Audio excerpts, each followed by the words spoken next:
dans les affaires, il y a 3 choses. Vous devez faire très attention.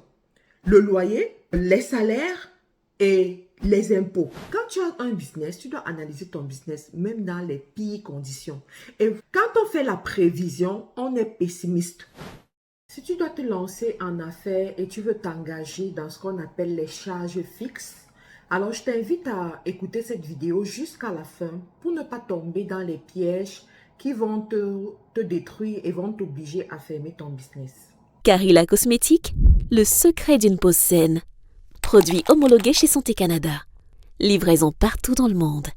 Bonjour à tous, pour ceux qui ne me connaissent pas, je suis Matt Karine, je suis entrepreneur, je suis chef d'entreprise, je suis maman, je suis votre coach, votre ami. Et aujourd'hui, je veux qu'on parle de ce qu'on appelle les charges fixes. Il y en a parmi vous, vous voulez prendre des locaux, vous voulez prendre des employés, vous voulez amener votre business à un autre niveau et ça vous prend d'investir, ça vous prend d'avoir ce qu'on appelle les charges fixes, d'accord? Alors, je vais vous raconter l'histoire d'une amie, voilà, qui m'a beaucoup marqué et que je vais utiliser pour vous expliquer certaines choses. Alors, cette amie s'est lancée dans l'entrepreneuriat. Elle avait ses économies à peu près de 20 millions de francs CFA. Et elle a décidé d'ouvrir son business, de prendre des locaux et de bien faire les choses vraiment. Sauf que elle était vraiment dans l'euphorie du début, de se dire que je veux casser la baraque, je veux faire le frappe à l'œil, il faut qu'on sente que je suis dans la place et tout. Donc, elle avait ses 20 millions, voilà. Elle se disait que oui, j'ai assez d'argent, le business marche bien, le business a du potentiel, je vais prendre des locaux qui coûtent ce que ça coûte et puis voilà. Du coup, dans sa recherche des locaux, elle a vu des locaux qui étaient à 500 000, 200 000 le mois, voilà. 800 000 le mois, 1 million le mois. Et elle allait choisir les locaux de 800 000 le mois. Pourquoi? Parce que selon elle, c'était bien placé, c'était beau, c'était chic comme elle voulait. Sauf que c'était à 800 000 le mois.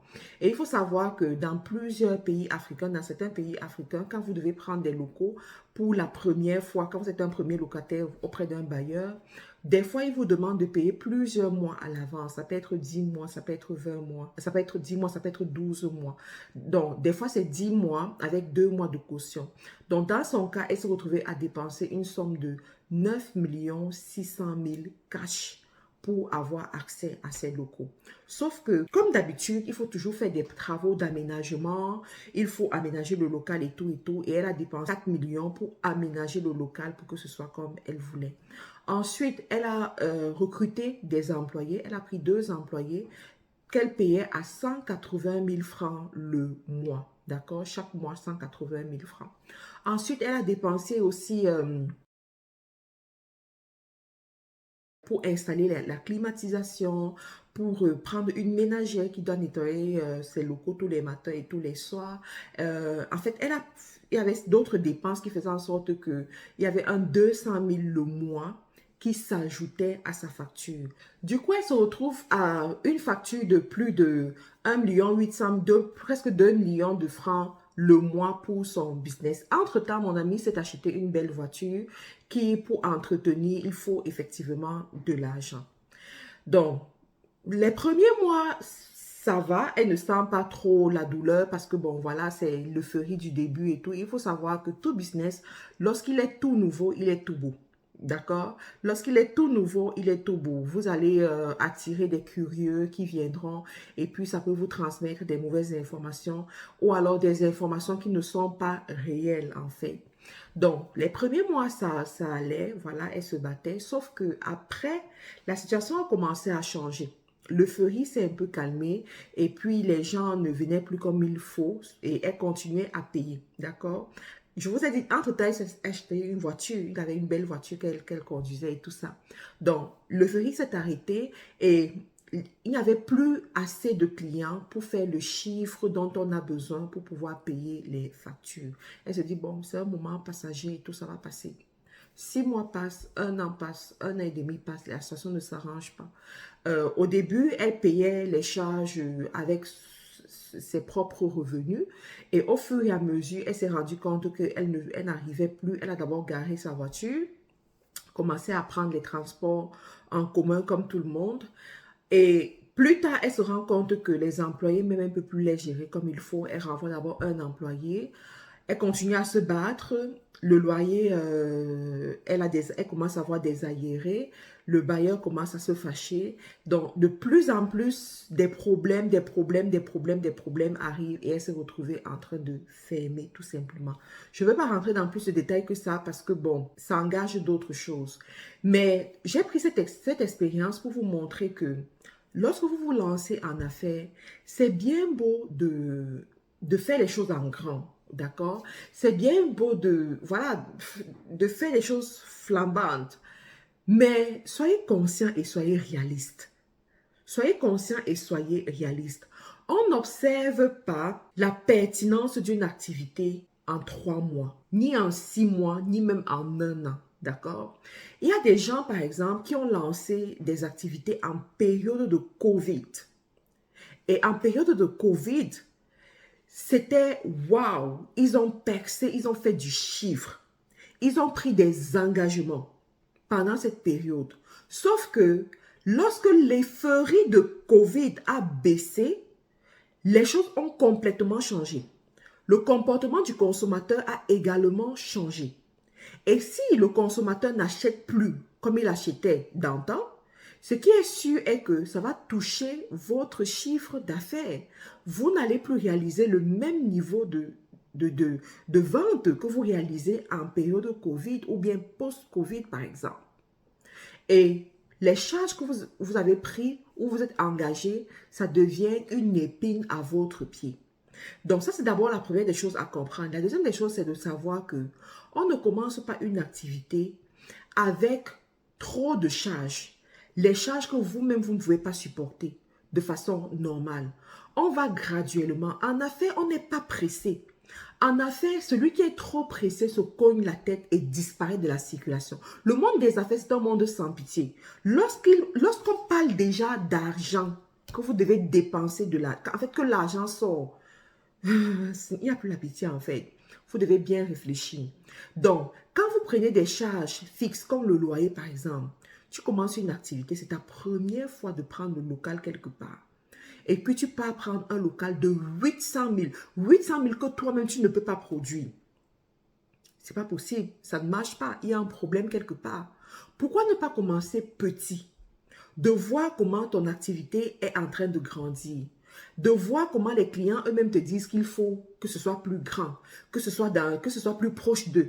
En fait, de voir comment il y a de la demande que tu n'arrives pas à satisfaire avant de t'engager sur des charges que tu ne peux pas supporter. Un homme d'affaires, un vrai homme d'affaires, une vraie femme d'affaires ne réfléchit pas comme ça. Les vrais hommes d'affaires qui bâtissent des empires ne sont pas pressés quand ils doivent prendre certaines décisions. Je vous en supplie. Vous comprenez? Ils vont progressivement. On teste pendant 6 mois, pendant 1 an. Si c'est bon, ok, on engage, on va ailleurs. Moi, je me rappelle, il y a un pays, je ne sais pas si c'était le nom du pays, où j'avais vu le potentiel de ce pays. J'ai d'abord pris un studio. Je ne suis pas pressée. J'ai d'abord pris un studio là-bas comme bureau. D'accord? Je vous donne des secrets pour que vous puissiez comprendre. J'ai pris un studio. J'ai commencé avec le studio. Je suis restée dans le studio plus d'1 an. Après le studio, c'est là où j'ai investi pour prendre un local beaucoup plus grand, beaucoup plus imposant. Mais avant de le faire, j'avais bâti ce qu'on appelle une communauté. J'avais bâti une base clientèle. J'avais peaufiné mon service de telle sorte que je savais que mon service, même dans les pires moments, me rapporte assez d'argent pour que je puisse payer mon loyer. Parce que le loyer est très important. Dans les affaires, il y a 3 choses. Vous devez faire très attention. Le loyer, les salaires et les impôts. Ne manquez jamais de remplir vos engagements pour ces 3 choses. Le loyer, parce que si tu gères mal ce niveau, tu t'attires les mauvaises grâces de ton bailleur. Et je t'assure que s'il y a une personne avec qui tu veux éviter d'avoir des problèmes en affaires, c'est ton bailleur. À partir du moment où tu commences à avoir les problèmes avec ton bailleur, c'est trop de casse-tête en fait. Donc, tes employés, tu n'as pas envie d'avoir des arriérés de salaire avec tes employés parce qu'ils seront improductifs. Et c'est toi qui perds en fait. Ensuite, l'État. Si tu ne payes pas les impôts, l'État peut être intrépide. Donc, fais l'effort pour pouvoir satisfaire ces 3 types de personnes dans les affaires. Donc, quand tu as un business, tu dois analyser ton business même dans les pires conditions. Et quand on fait la prévision, on est pessimiste. D'accord? Ne tombe pas dans l'optimisme du genre, oui, je vois comment ça se passe. Non, non, non, non, sois pessimiste d'abord. Dans le pire des cas, est-ce que tu pourras le faire? Et si tu ne peux pas le faire, ne t'engage pas. Parce que les charges fixes, on ne s'en sépare pas aussi vite. Lorsque tu prends un loyer quelque part, tu investis pour aménager ce local-là. Et ensuite, tu diriges tes clients vers ce local. Tu ne peux pas passer ton temps à changer de local tous les 2 mois. Ça montre que tu n'es pas sérieux. Ça envoie un très mauvais message à tes clients. Donc, ce ne sont pas des choses que tu vas tout le temps changer. Pareil avec les employés. On ne change pas les employés du jour au lendemain, juste comme ça. Ça te prend du temps, ça te prend pas mal de choses, surtout quand tu veux bien faire les choses comme moi, par exemple. Moi, je fais toujours bien les choses. J'engage les gens selon les règles de l'art et ensuite pour... c'est ordonné, quoi. Donc, faites très attention pour ne pas tomber dans ce genre de piège dans les affaires. Et pour ceux qui ont déjà eu ce genre d'expérience, écrivez en commentaire, partagez votre expérience avec nous. Je suis persuadée que ça va aider d'autres personnes, ça va donner des astuces aussi à d'autres personnes et ça va les aider. Et de l'autre côté aussi, partagez cette vidéo au maximum dans les groupes des entrepreneurs, dans vos groupes de famille. C'est gratuit, partagez la vidéo. Et ceux qui ne sont pas encore abonnés, abonnez-vous à la chaîne, c'est totalement gratuit. D'ici là, on se retrouve dans une autre vidéo. Portez-vous bien. Bye bye. Vous aspirez à la grandeur. Votre rêve, c'est de bâtir des entreprises fortes et pérennes. Seulement, vous vous tuez à la tâche sans résultat conséquent. Vous perdez beaucoup d'argent dans des investissements infructueux. Vous ne savez pas comment conquérir de nouveaux marchés afin de booster votre croissance et votre chiffre d'affaires? Marthe Karine Jacou, coach certifié en leadership et développement d'affaires, chef de plusieurs entreprises en Amérique du Nord et en Afrique, vous propose sa toute nouvelle formation Leadership influent et développement d'affaires. Vous souhaitez booster vos résultats et vos revenus? Transformer une simple idée en multinationale? Avoir une équipe forte et performante? Cette formation est faite pour vous. Elle a été conçue uniquement pour faire de vous des leaders et entrepreneurs à succès. Pour plus d'informations, cliquez sur le lien dans la description. Leadership et développement d'affaires, accédez à la grandeur.